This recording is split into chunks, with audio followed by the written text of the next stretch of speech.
आदेश आदेश, जय माता दी। आप सभी को मैं विशाल नाथ आप सभी का स्वागत करता हूं मेरे YouTube चैनल अघोर सूत्रा में। और आज मैं आपको एक विचित्र शक्ति के बारे में बताने जा रहा हूं। शायद ही आपने कभी ऐसे सुना होगा। अभी तो देखो, तुम लोगों को काम वाली बाई रखनी पड़ जाती है तो कितना पैसा लेती है वो। और लेकिन ये अघोरी, ये साधु लोग, ये सब क्या है? ये एक ऐसी शक्ति को बुलाते हैं आसमान से जो इनके लिए भोजन भी बनाती है, झाड़ू भी मारती है, पोछा भी मारती है, एटीएम से पैसे भी लेकर आती है, चाय भी बनाती है, खाना भी बनाती है। मतलब घर का हर एक काम करेगी, तुम्हारे पैर भी दबा देगी। मतलब ये तुम्हारे लिए एक नौकरानी है।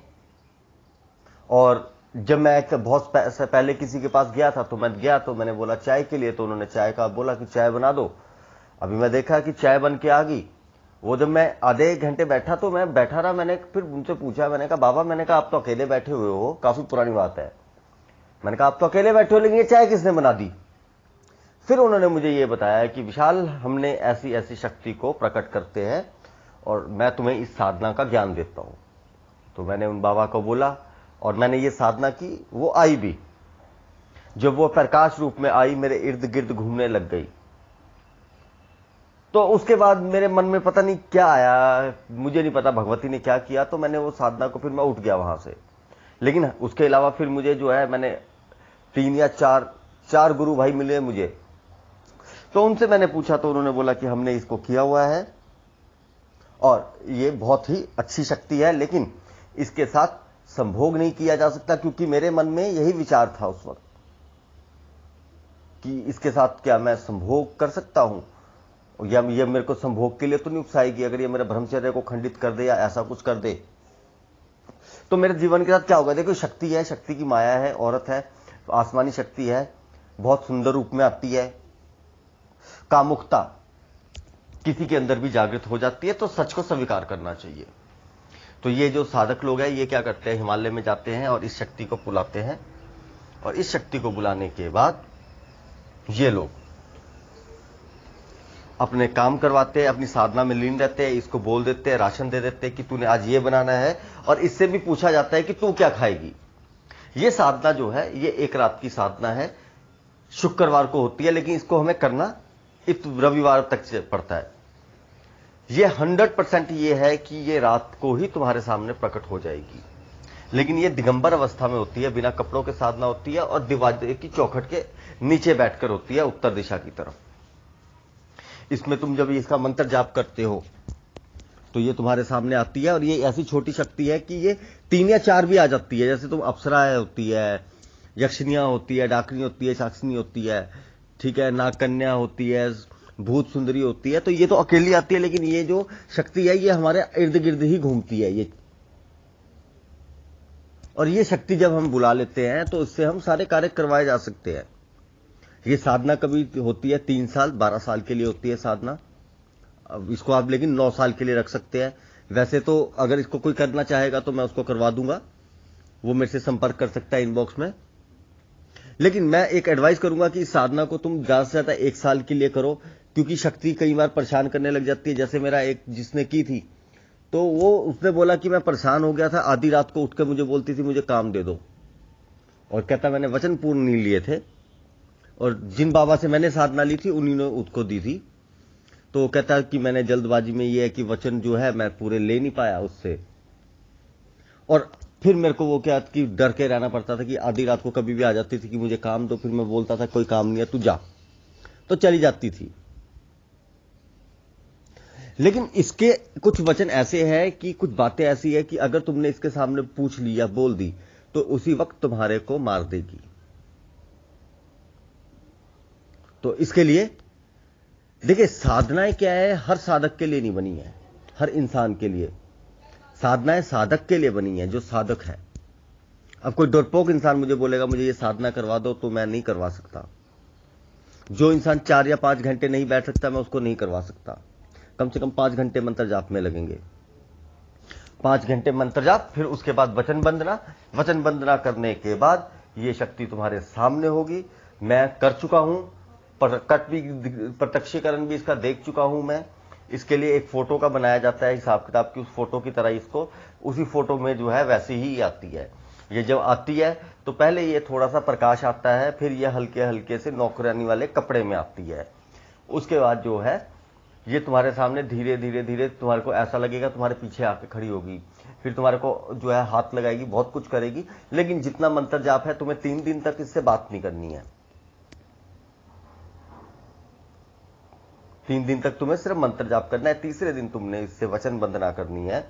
अभी मैं इस शक्ति का ना तो नाम बता रहा हूं ना कुछ भी नहीं बता रहा हूं, क्योंकि देखिए मैं नहीं चाहता हूं कि ऐसी चीजों को मैं सबके सामने उजागर करूं, और उजागर करने के बाद क्या होगा कि ये लोग उल्टे सीधे मंत्र लेकर आ जाएंगे। जैसे मैंने क्रोध भैरव का डाला है, अभी क्रोध भैरव से और राहु का डाला है, तो अब लोग क्या है राहु क्रोध भैरव के उल्टे सीधे मंत्र डाल रहे हैं और वो मारण मंत्र डाल रहे हैं, जिसको करने के लिए अभी जैसे मेरे एक भाई ने मेरे को 2 मंत्र भेजे थे। भाई मैं तुम्हें बताता हूं कि तुमने क्रोध भैरव का कौन सा मंत्र भेजा था। एक तुमने मंत्र भेजा था कि जिसमें शिव जी का सर फट जाए, और दूसरा तुमने भेजा था कि जिसमें ब्रह्मा जी को तुम्हारे सामने विवश होकर आना पड़े।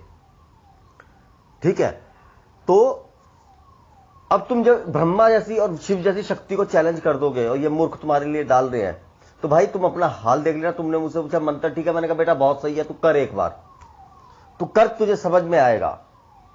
क्योंकि क्रोध भैरव एक ऐसी शक्ति है, जब हम डाकनी साक्षनी अप्सराएं किसी को भी करते हैं, जब ये नहीं आती है तो हम सबसे पहले क्या करते हैं, इसका आवाहन करते हैं। आवाहन करने के बाद नहीं आती है तो फिर हम इनके ऊपर क्या करते हैं, वशीकरण करते हैं अप्सराओं के ऊपर। उसके बाद जब सब कुछ कर लिया फिर भी नहीं आई, तो फिर हम करते हैं क्रोध भैरव के मारण मंत्र का प्रयोग। जिस मारण मंत्र के प्रयोग के संपूट के साथ अगर शिव जी भगवान का भी नाम लगा दिया जाए तो उनका भी सर फटने लग जाएगा। क्योंकि इन त्रिदेवों ने अपने ऊपर एक न्यायाधीश, कुछ मेरे भाई ने एक कमेंट किया था कि भैया शिव को कोई परास्त नहीं कर सकता, सच्ची बात है। लेकिन इस बात को मत भूलो कि शिव को काली ने जो है 1 सेकंड में निगल लिया था। क्यों? क्योंकि ये जो शक्तियां हैं, इन शक्तियों ने खुद ही अनुमति दी है कि अगर हम त्रिदेव गलत हो जाए, क्योंकि ये त्रिदेव भी आपस में लड़े हैं, अगर हम गलत हो जाए तो हमारे ऊपर एक शक्ति हो कि जो हमें भी मार सकती हो। और जब ये ऋषि मुनि, ये साधु संत ये क्या करते थे, ये सतयुग में जब ऐसी अप्सराओं की साधना करती थी तो ये अपने घमंड में चूर होकर बोलती थी मैं नहीं आऊंगी। तो उनको विवश करने के लिए फिर ये क्रोधराज की, क्रोध भैरव की उत्पत्ति करवाई गई कि भाई अगर तुम्हारे को किसी ने बुलाया है तो तुम्हें जाना पड़ेगा, वरना तुम्हारा अपनी योनि में वही भस्म हो जाओगी। तुम्हारा सर, क्रोध भैरव का जब मंत्र, कुछ मंत्र ऐसे हैं कि जब पढ़ने शुरू कर देते हैं, उसको नियम से पढ़ना शुरू कर दोगे, देवता बेहोश हो जाएंगे। और ये बातें बिल्कुल सच है, ये तंत्र जगत है, यहां पर ऐसा नहीं है कि कुछ झूठ बोला जाता है, ये सब कुछ सत्य है। और मैं अपनी आंखों से, मैं क्रोध भैरव का हूं तो मैं अपनी आंखों से ऐसी ऐसी चीजें देख चुका हूं और देख रहा हूं कि जो कोई कल्पना नहीं कर सकता है। अगर मुझे किसी शक्ति को बुलाना है, कुछ भी करना है और अपने उसमें, अब ये शक्ति है, देखिए मैं एक साधक हूं, कोई मदारी नहीं हूं कि सबके सामने ऐसा करता फिरूंगा कि अगर कोई मुझे बोले हाँ जी इसको प्रकट करके दिखाओ, उसको प्रकट करो, तो हलवा नहीं है। ये शक्ति को जो है बहुत प्यार से साधा जाता है, साधने के बाद इसे बुलाया जाता है, इसमें बहुत समय लगता है। अभी ये लोग जो क्रोध भैरव कर रहे हैं, इनके सारे ग्रह दोष खत्म हो रहे हैं, सारी तंत्र बाधाएं खत्म हो रही है। आने वाले समय में इनको इच्छा शक्ति मिल जाएगी। इच्छा शक्ति ये होगी कि अगर ये सामने वाले को बोलेगी कि भाई कि ये मेरा पैसा दे दे, ये मेरे को ऐसा कर दे, वैसा कर दे, या अभी मेरे साथ हुआ, मैं बाइक में जा रहा था तो क्या है कि मेरे को एक BMW चली हुई थी, एक जो थी, 3 अच्छी गाड़ियां थी, 2 का मुझे नहीं पता, BMW का नाम मुझे याद है, और ये सेक्टर 16 की बात है, 15 या 16 की बात है। स्पीड में कट मार के गई और मेरे को गुस्सा चढ़ा, मैंने कहा सालो तीनों आगे जाके बजोगे। और आगे मैंने देखा एक स्विफ्ट नहीं, फॉर्च्यूनर, शायद फॉर्च्यूनर या स्विफ्ट थी, ऐसी कुछ थी, फॉर्च्यूनर थी शायद, बड़ी गाड़ी थी वो, स्विफ्ट नहीं थी। एक फॉर्च्यूनर ने अचानक ब्रेक मारी और तीनों एक के साथ एक लाइन में बजे। तो ऐसे अभी शिमला जा रहा था तो तब भी मेरे साथ ऐसे कुछ हुआ, किसी ने बहुत गंदा कट मारा, मैं मरते मरते बचा। मैंने कहा साले आगे जाएगा तेरा भी यही हाल होगा। अगले मोड़ पे देखा तो वो सारी गूगल उनका सारा कुछ जो था, पूरा ग्रुप, 2 लड़के थे, 2 लड़कियां थी, वो सारा खुला हुआ। हालांकि किसी को जान माल का खतरा नहीं हुआ, लेकिन बजे। तो ऐसी बहुत सी शक्तियां हैं जो ये भैरव को करने के बाद मिल जाती है, और भैरव करने के बाद तो तुम अप्सरा यक्षिणी जो मर्जी कर सकते हो। तो आज का वीडियो मेरा इस शक्ति के बारे में था, ये अघोरियों की आसमानी नौकरानी के बारे में। जो इच्छुक व्यक्ति है वह मुझे बता सकता है, उसे मैं ये साधना करवा दूंगा अगर मुझे को वो सक्षम लगेगा तो। फिलहाल के लिए इतना ही। जय माता दी। आदेश। चैनल को सब्सक्राइब जरूर करें, वीडियो को लाइक जरूर करें।